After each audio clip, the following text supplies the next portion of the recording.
اجي شنو كاين الهند وباكستان؟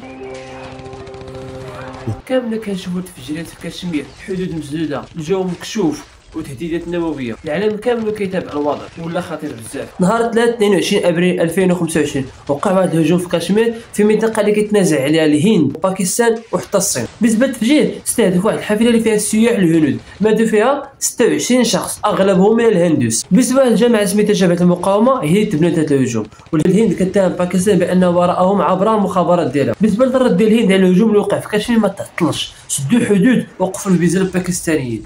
وبالنسبه لباكستان حتى هي ما بقاتش ساكته، سدات المجال الجوي على الطيارات الهنديه، وقفات التجاره بينها وبين الهند وكذلك تردد الدبلوماسيه الهندوس. بالنسبه للخطر الحقيقي بدا من الهند كتهدد باكستان انها تغلق معاهده ديال نهر السين، وهذا النهر مهم بزاف في باكستان حيث كيوفر لها اكثر من 70% ديال المياه ديال الزراعه وديال الشرب. بلغه اخرى الروبين ديال الماء ديال باكستان كاين في يد الهند. بالنسبه لباكستان كتقول انه اي تغيير واي تلاعب وقع في الماء في مثابه اعلان ديال الحرب. والمشكله انه بجوج عندهم سلاح نووي وكيهدوا بعضياتهم في كل لحظه. وتخيل معايا حسب التقارير الدوليه ان الحرب النوويه بيناتهم ممكن تقتل اكثر من 90 مليون انسان في ساعات قليله، وتدخل العالم في الحرب نوويه قائمه. مياه، حرب، سلاح نووي، مزيج خطير في منطقه مشتعله. وهذا الشيء كيدفعنا انا نسولو شكون المستفيد الحقيقي في التوتر. شارك رايك في التعليقات وبارطاجي هذا الموضوع مع اللي كيهمو الامر، وما تنساش ديروا متابعه واشتراك باش ديما توصل بالجديد. معكم لطيف، السلام عليكم.